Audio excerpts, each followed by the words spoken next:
we've seen some extraordinary scenes in the last few days, some extraordinary scenes of people showing their respects and mourning for the loss of the Queen, showing their respect and their love for the new King, Charles III. We've also seen a small minority, and it is a minority opinion in this country, of Republicans making their demonstrations. Some we've seen with a man shouting out at Prince Andrew when he was in the procession behind his Queen's coffin, some choice words being bundled to the ground by other angry mourners and then taken away by the police. A woman holding up a sign saying abolish monarchy, and a naughty word beginning with F about colonialism being taken away, even though she was standing in silence. And a woman told to move along, not arrested, but she move along for holding up a sign saying not my king. But concerns, that was outside Parliament, concerns that actually we are in some rather strange territory where people who are simply holding a sign and standing silently are facing their civil liberties taken away. Let's take the example of this extraordinary clip. This is a barrister, Paul Powsland, who we're going to be speaking to later on the show, who decided to go along to the Houses of Parliament yesterday after a woman was moved along by the police, holding up simply a blank piece of paper. Here's some of the exchange he had with the police officer. Just confirm, you're not going to give me your details? I was holding up a blank sign. Okay. Why are you asking for my details? You said you're going to write stuff on it that may offend people. I said I was going to write not my king on a sign, and you asked for my details. It may offend someone. Who's that going to offend? Don't know. Someone may be not my king. Someone might be offended. So the police talking to a man holding up a blank piece of paper saying that you might offend someone if you might write the words not my king on a piece of paper. By the way, hundreds of miles away from where people were mourning the Queen in Edinburgh. Well, let's talk about this with Baroness of Fox, who's obviously a peer and also director of the Academy of Ideas, and joins us right now. Good morning to you, Claire. Good morning. I have to say, I think a lot of people would argue, even if you are a staunch Republican, that there's a time and a place, and I have to say I do draw the line at people shouting abuse out at someone as they're mourning their mother, whatever they have done or you think they have done. I also draw the line at people bundling that person to the ground, physically assaulting them, and the police arresting them. What do you make of the protests that we have seen by anti-monarchists?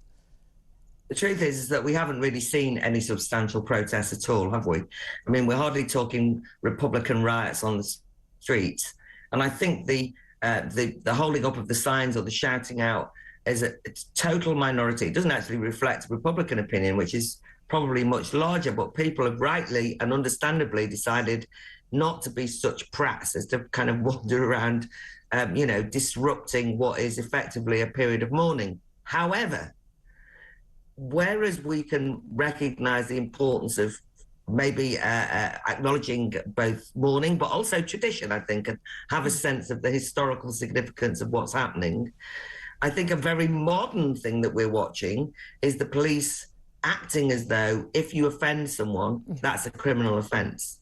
And that's got nothing to do with the monarchy. That's got everything to do with contemporary sensibilities. Yeah. And it's very worrying indeed. It's actually a great insult to a democratic society.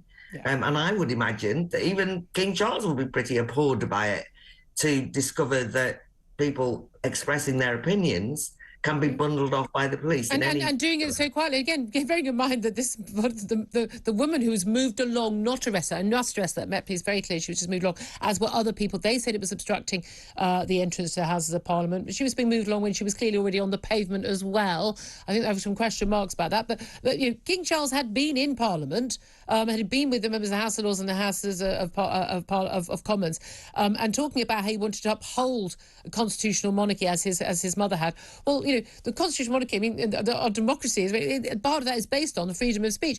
For me, to compare what was going on in Moscow only a few months ago with anti-Ukraine war protesters, pro-Ukraine anti-war protesters holding up signs and being all just silently in Red Square, and then being bundled into police vans and taken away to prison, and then people just holding up blank pieces of paper, as one of our guests later on the show was holding a blank piece of paper, and then still being taken away because they know what they wanted to write. This is Orwellian stuff. This is very scary. And the idea that the police would step in with no reasonable powers to do so. We've seen various barristers pointing out that under the Public Order Act, it is simply not acceptable to claim that someone is causing a breach of the peace or likely to by expressing a political opinion on a piece of paper or even quietly saying it. Shouting out and I can't repeat some of the things that were shouted at that Prince Andrew, I think a lot of people would take very differently to. But we're constantly told now's not the time. So it wasn't the time to have any conversation about this while the Queen was elderly, and many feared she might die at the age of 96. It certainly isn't the time when on the day she's died or in the days after. Then there's 10 days of mourning. In that time, within a couple of days, Prince Charles becomes King Charles. We have all these ceremonies. His position as our new monarch is cemented. One of the people who was arrested, a man called Simon Hill, at an event in Oxford to commemorate the Queen, all he did was shout out the words, "Who elected him?" Now, that's a reasonable question to ask in a democracy. Now, you can disagree with him, you can be massively in favour of the monarchy, but you can still think it's a reasonable thing for someone to ask, who elected our head of state? I think we've lost Claire's line. Listen, I think these debates are...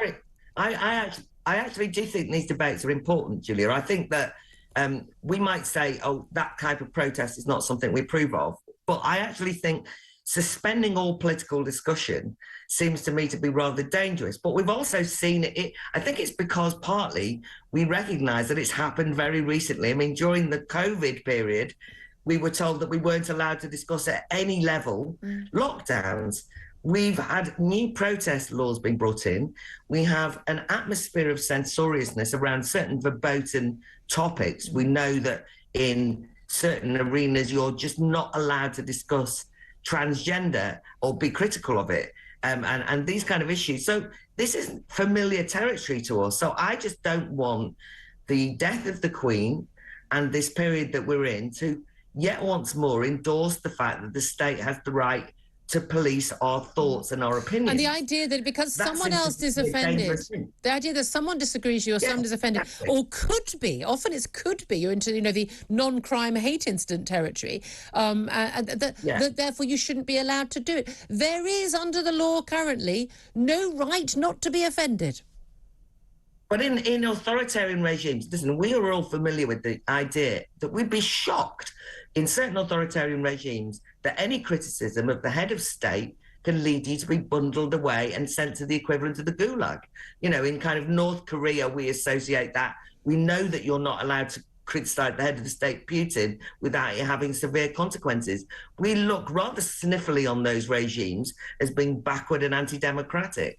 So we do not want to set that precedent here. But just also to say, I was in Westminster Hall yesterday. And by the way, I am somebody with Republican sentiments, but I was there when, the new King Charles was making his proclamation and so on. But the Speaker from the House of Commons, Lindsay Hoyle, made a joke about the fact that one of the times that the Queen had been at Westminster Hall, this place where there was the trial of Charles I and Guy Fawkes, a tradition of dissent. But anyway, Lindsay Hoyle made the point that the last time the Queen, or one of the times we was there, she was celebrating the revolutions. Exactly. Very good point, Claire. Unfortunately, time is against us. Baroness Fox, thank you very much.